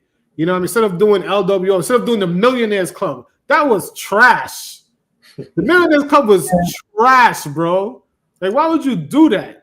And then he did that ICP, Vampiro. And then they did the same thing in TNA when they did the old guard versus the new guard with Main Event Mafia versus TNA. And it kind of worked, but it didn't work like it was supposed to. So if they had integrated the new talent and made new songs, they had Billy Kidman. I remember WWE roster was deep. They had all luchadors was there. They had all the Japanese people. I remember WWE looked like small compared to WCW's roster. And they could have just kept Goldberg babyface. He don't need to turn heel. Just keep Goldberg let him, he gonna get, the thing is they gotta cheat to beat Goldberg. You know what I mean? But they don't cheat. Goldberg just run him over. It was easy. in my opinion. Like I remember watching Goldberg versus Hulk Hogan on Nitro. That was epic. And they did like 6.1 in the ratings that day. It was epic. And he should have put that on freaking pay-per-view. That was stupid. Yeah. Yep. Did they have No, they had pay-per-views, but they didn't put like, like they had Halloween Havoc was a big one. Right. You know, he did a pay-per-view match on a for free on Nitro. Yeah. And Starrcade is their WrestleMania. That could have been been a Starrcade main event. Build that up, milk it, and now you would have had the money that you missed out on because the company was losing money. You know what I mean? Like that would have been what you need to propel yourself to do better things. And I think his booking, even though to me he built WCW, he began the Attitude Era. He didn't finish it, but he began it. The whole real name, Scott Hall, Kevin Nash, no more like the IRS, the plumber, the firefighter, the policeman. That's why ECW, you guys used to call WWE Cartoon Land back in the 90s. That's right. So you can't deny that his impact is not still felt today because he got rid of that. But to me, if he had kept on being creative, WCW would still be here. Or he would end up buying it because I think even though Time Warner didn't want it on their networks, I think that it would have been having good ratings that they could have shopped it around to somebody else. Kind of like how Raw was on TNN at one time. SmackDown was on UPN. It was on CW. What channel it was on? I'm missing one channel. Oh, it was on Spike TV. So that was TNN, then it became Spike. Yeah. Right. So WWF, they moved Raw around and they moved SmackDown around to different stations, and they never been on Time. Well, no, they never been on Time Warner, which is not Warner Discovery. So if Bischoff had kept the ratings up, he could have moved on to another network. Yep. Yeah. So I mean, I get it, Brad Siegel, I get it, the merger, I get it, but if it was making money, I don't think they would turn the money down, even if they didn't like it. I just think that they're not liking it from the beginning. Why start? I get Ted wanted to start the company up, but why not get rid of the negative people that is banking on it not doing well from the get-go? It wasn't a high enough priority at the time because you got to remember this guy owns CNN, he owns TBS, he owns TNT, he owns Cinemax, he owns HBO. He owns like other sports. You on HBO too? I didn't know that. Yeah, he owns HBO. HBO's ran by Ted. He owned like Cinemax too. Well, Bischoff did mention this. He mentioned that he never had a one-on-one meeting with Ted. It was always meeting by committee. So I don't know if Brad Siegel was part of that meeting, but he never had a one-on-one with Ted. But he knew he could get Ted because Ted wanted to crush Vince, and it was kind of like his pet project. He gave him the prime time on TNT to start Nitro. Bischoff said he could get whatever he want by circumventing everyone else and going to Ted. Yeah, that's what he did. That's how he got the time. And then once the merger happened, now he doesn't have that lifeline no more. Now he has all these people in middle management telling him how to run WCW. With a middle finger behind their back. No, if he had kept the ratings up and still be creative, he would have never got fired. And I think his power would have expanded even more. And then we might have WCW still around today. Yeah, it's a possibility. Yeah, it's a possibility. I don't know if they'll be still around, but it's a possibility. Well, think about it. It was still, let's see, in 2000s. On TV, Turner Broadcast, and they would have been on a different channel. But compare it to AEW now. Oh yeah, we're gonna talk about that real quick. I'm just saying, compared to AEW now, aside from the ingenuity of what WCW was, I don't think it competed with WWE for a minute, and then it just tailed off. I think that would have still happened anyway. Minute, bro, 83 weeks, dog. Okay, what I'm saying is they competed, and then after that, it fell off. And TNA been falling off and still falling off. No, that's Lucha Underground. Lucha Underground came and went. AEW got unlimited bankroll, so they're gonna keep on going, and it's back on. It's back on Time Warner, which is funny. Warner Discovery is back on it. All these AEW is ran by Nick Khan, and his father runs the Jaguars, the Jacksonville Jaguars. Yeah, billionaire, straight up. All these small companies you're talking about, though, most of them came from WCW, and they're not even close to being successful at WCW. So. What I'm saying, WCW could have still made it if they made it. Yeah, I don't know if they made it. It's a too big to fail company. I mean, TNA is still around. Yeah. AEW is going on what? Are they going on 5 years yet? 4 years. I don't even know. AEW's been around since what? 2018, 19. So they're going on 5 years soon. That's how all these contracts expiring. Yeah, true.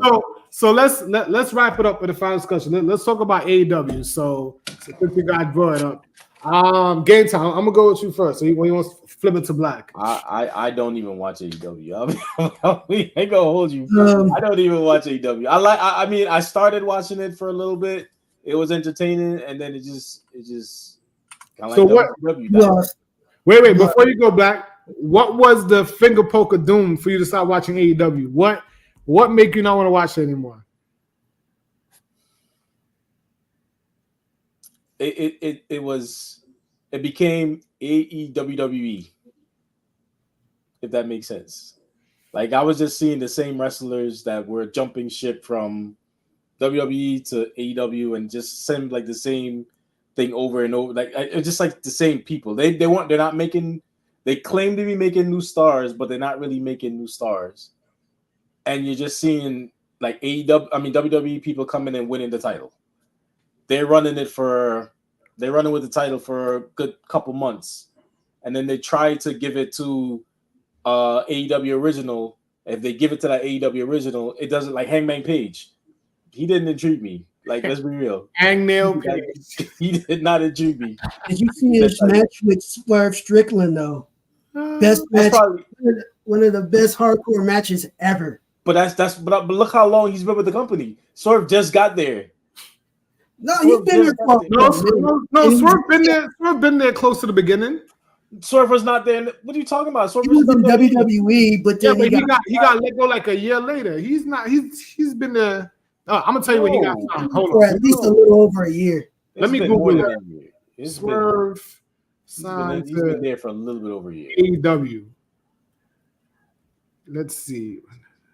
2002. My bad. 2022. Yeah, so he's been there for 2 years. 2022. My bad. He won the title this year. Yeah, you won the title. Yeah, that's what I'm saying though. So all you're seeing is these WWE guys coming in, winning the title, and he wasn't on a main roster to be fair. Not Cesaro. He was on NXT, so you kind of not count that. Yeah, but Cesaro went and won the other title.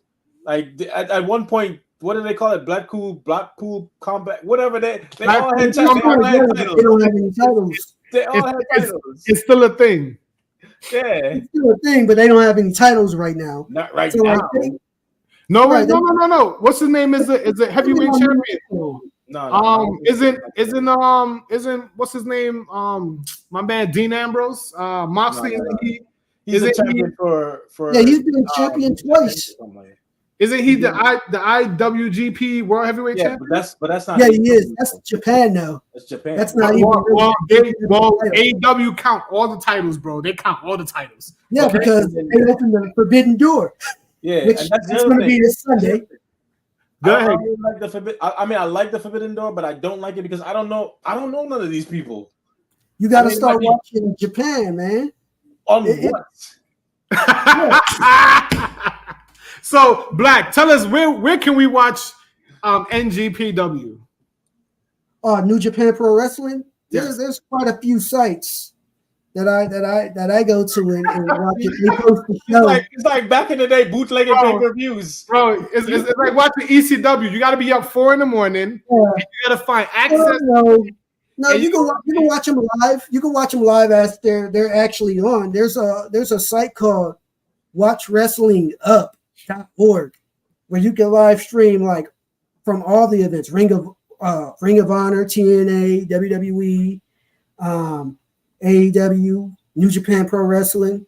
Black, you're proving our point. You're proving our point. It's almost impossible to watch it. So when you say you need to watch New Japan, we have to literally Google to go watch New Japan. When you go to the site, they have it all listed. So like You said the site is what? WatchWrestlingUp.org. Even the name is hard to pronounce. All right, go ahead, Black. If you have it bookmarked, you ain't got to really remember it. What's your opinion on AEW real quick? Because I got lots to say, so go ahead. I like it. I like it as competition to WWE since it's billionaires that run it. So then it's not going to be like shrinking in size anytime soon like a TNA did, where like they did have these wealthy people that would kind of run it, but then it ran its course and then it just got worse and worse and worse, smaller and smaller. They went to smaller venue after smaller venue. You're not going to see that happen to AEW. I think it'll eventually get a little bit better. The other thing I like about AEW is while Vince was still running WWE before, the whole, I ain't gonna the allegations. All right. WWE had stupid rules. I hate because I'm a hardcore fan. So hold up. I'm not gonna let you do this. You're not gonna talk about WWE when we're talking about AEW. You AEW fans always do this shit. We talk about AEW and they say, but WWE. No, tell me what's good about AEW, and you still watch it. So tell me something that's good about it. What's good about it doesn't alienate the hardcore fans. You see more blood. You see more swearing. I'm an old school ECW guy. I want my pro wrestling R-rated, not PG, not rated PG, with a bunch of censorships and lack of blood. I want to see hardcore matches with blood in matches where it makes sense to bleed. I don't want to see Hell in a Cell and nobody bleeds. Hold on. So your favorite wrestler is John Moxley. I already know. That's what I'm saying. John Moxley bleeds every match though. No, it isn't. Because he bleeds in every match, and you sound like you're bloodthirsty. So right. that's pretty much what watching. I love watching hardcore stuff. I like watching. You say you're a hardcore fan. They can never have a first blood match. It's over. Not in WWE for the current last decade. I'm saying in AEW you can never have a first blood match. They all got blades on them. Everybody's gonna bleed. No. They're gonna record you blading yourself too on TV. We're gonna make sure that you see it. Let me tell you. Yeah, WWE didn't start blading more frequently until we're not doing that. We're not doing that. We're not talking about we're not doing aboutism. No, we're not doing that. So let me tell you, I'm with you, Game Time. I can no longer watch AEW. I tried many a time. I tried watching it what's today's Thursday? I tried watching it last night, and I watched them introduce. I think it's Ishii, his name is. And this man walked to the ring so slow. And then he just walked through the other people, like literally pushed him out the way. And he's like this short. I'm sorry, Japan wrestling. Like, I like when it was, what's his name? When they had Brock in Tokyo. I forgot what the name of that show was. The Beast in the East or whatever that was. That was brilliant. But when I watch New Japan wrestling, is just flippy. All choreography. I cannot watch Ospreay wrestle. It's complete choreography the whole time. Nobody sells. Like they ruin super kicks. Then I start seeing them slap their thighs. I know WWE does it too, but I can literally watch AEW and watch them slap their thighs on every kick, right?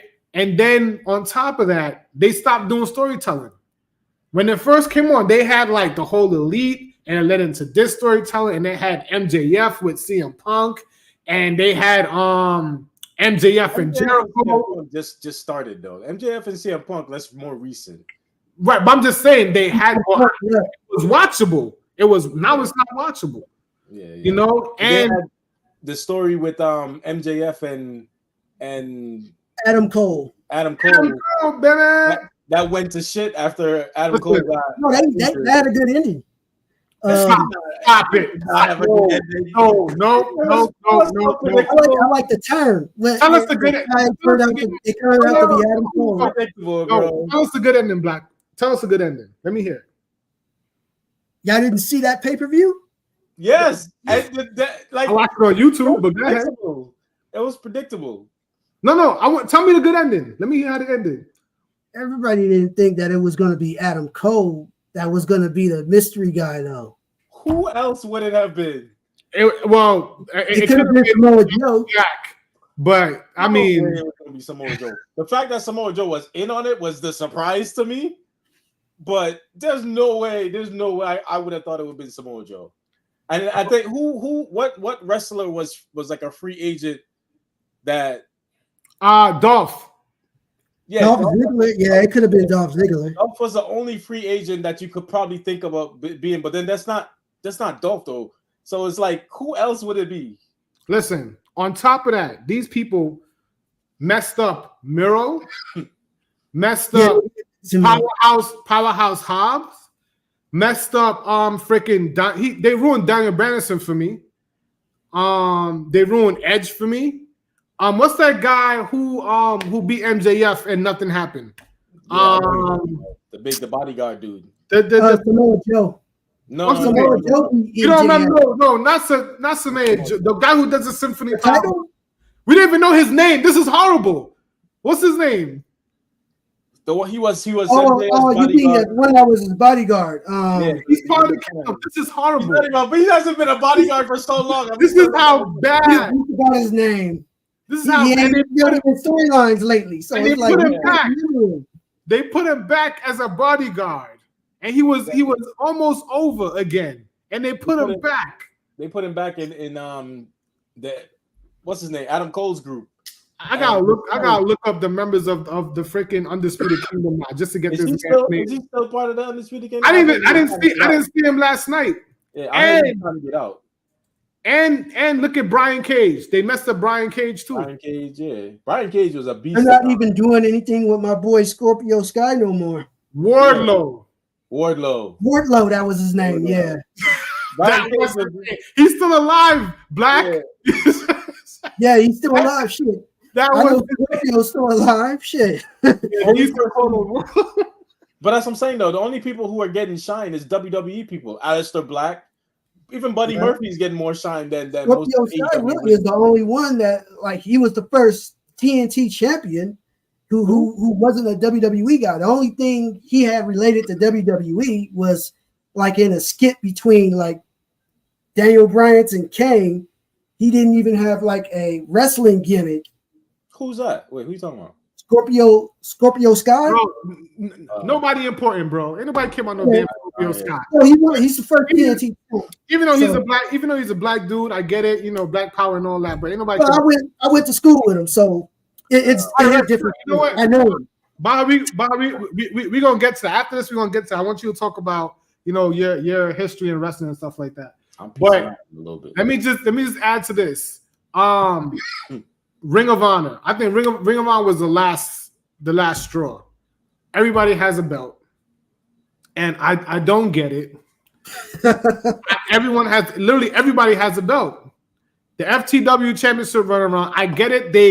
They want to do a brand split, but they don't want to do a brand split. But they're not committed to it. They have 3 shows now. No one watches freaking. I don't know how Rampage became Thunder so quickly. Collision. I was down with Collision, but it's like they don't want to continue the storyline on Collision from Dynamite. So you can actually watch Dynamite and you're not missing nothing. Yeah. So you actually have no reason to watch Collision because nothing happens on Collision. And let me not mention Ricky Starks. Even though I'm lukewarm on Ricky Starks, they don't know what they're doing with him. And they made Ethan Page so much. NXT did such a good job of Ethan Page. I believe in Ethan Page now. Mm-hmm. They don't know how to make stars either. They don't know how to make stars. At the end of the day, they may make a WWE star a bigger star. Who? The black dude with the dreads. Swerve. They made him a world champion. Okay, Swerve might be the outlier. Yeah. No, Christian. Look at Christian. They made Christian's character even bigger than what it is. But that's not. They made him more evil. Yeah, I don't think he's a big. His stock didn't go up. He's still Christian. I think his stock went up. He's still. They put him in better storylines versus his last WWE run. The money was in Christian and Edge back as a tag team. That's where they're gonna do that. Yeah, but that might come eventually. They signed a long-term contract. That might. They brought Gangrel back to help Edge on that last pay-per-view. They should have got that in WWE, but he fucked that up too. He fumbled that run-in. It was horrible. It didn't look good. And that's the same one that he messed up his elbow on too, right? Where Edge did the elbow wrong and broke his leg. Yeah, that wasn't good, bro. That's not a good thing to bring up, man. He said, "Look at it." Sting tried to uplift. That's something to talk about. What? Darby. Yeah. No, they did great with Sting. Sting tried to uplift Darby Allin. And Darby Allin still isn't a superstar. The rubs don't work. Look how long Jericho's with all those people. None of them got a rub. Yeah. Garcia to me is still trash. Cool Daddy Magic Hand. What's the other one? Sammy Guevara got suspended again. Freaking what's his name? Didn't resign or they didn't resign him. What's his name? Jagger. Jake Hager. Yeah, formerly Jack Swagger. Yeah. That's who we know. I was wondering where he disappeared. So I thought they didn't resign him. Him and his stupid purple hat. Like that's how you get someone with a hat? Are you serious? The hat was getting him over though. But and now we're back in a Jericho vortex again. They're gonna try it again. They're gonna try they can get the rub off of Big Cass and the other dude, the short dude who think he's a bounty hunter. I think with the braids trying to give with the they broke his arm. some arm, so he walking around with a cast. like he had blood or some shit. The branches. They're trying to give the rub to Taz's son. I think Taz's son would do better in WWE and then he do better at NXT. Yeah, that's what he won't be able to do half of his suplexes though. In a WWE match. Because all the people bigger than him. You're not gonna be able to suplex all them people like that. Yeah, but I think he'll do better. Wait, did he suplex Joe? Yeah, he did. So maybe he could suplex somebody bigger than him, actually. Yeah, I think he'll do better in NXT. But other than that, but they're not tall. They're not really taller than him though. Because they don't really got tall people like that in AEW. I think Moxley is not. Moxley needs to go back to be Dean Ambrose. I'm pretty sure a storyline in there would be way better in WWE than it would be. Yeah, the Shield is always money. It's always money. Shield thing, but I mean, Roman grew out of it. I mean, if you really think about it, who has a better career out of the Shield? Roman and Seth. And people always thought Dean would have been the best.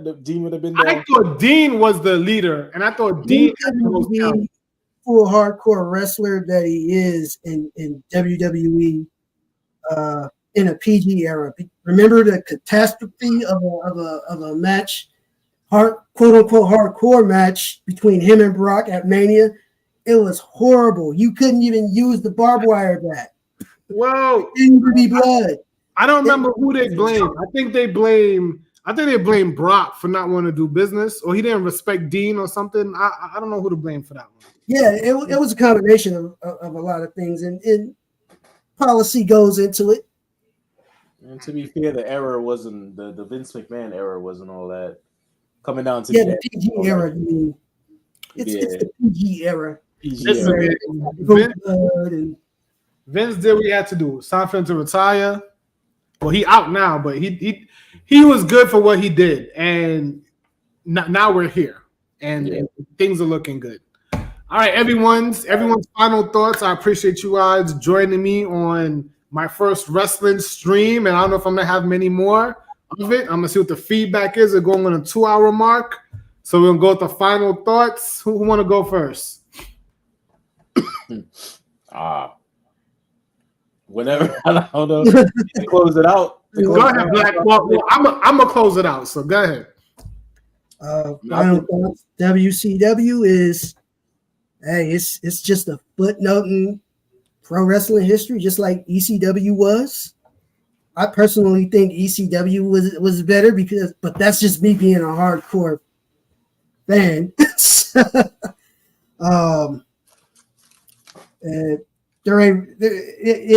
had its memories, and then it had its things that you just didn't want to remember about it, and move on from there. Yeah. I mean, if we're giving final thoughts on WCW, I mean, it was a great time to be a wrestler, I guess. If you're looking for something as far as entertainment and competition, it gave WWE the competition and the push that it needed to get in order to be where it is now. So I respect it for that.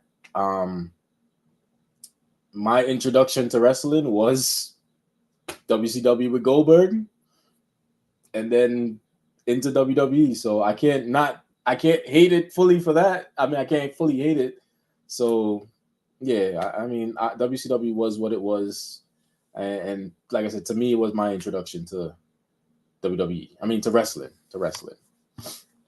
Even though I had to sneak up in the upstairs in the back to go. I mean, I'm always an NWO fan. I still have some NWO t-shirts. They're in my storage. I couldn't find it. I have the NWO WCW World Title belt. So, kind of like what Game Time said, there had to be WCW for WWE to get better, for wrestling to be better in general. Couldn't happen without WCW. They gave to me the best faction of all time. Every faction wants to be like the NWO. As bad as it was to the end of it, the beginning of it was perfect. You know what I mean? And I would probably rock an NWO shirt anywhere. So in hindsight, I wish they were still around, but all good things come to an end. So they did their best. I like the documentary. I think they should do more details and maybe get more people's perspectives. And I'm starting to not like Vince Russo anymore.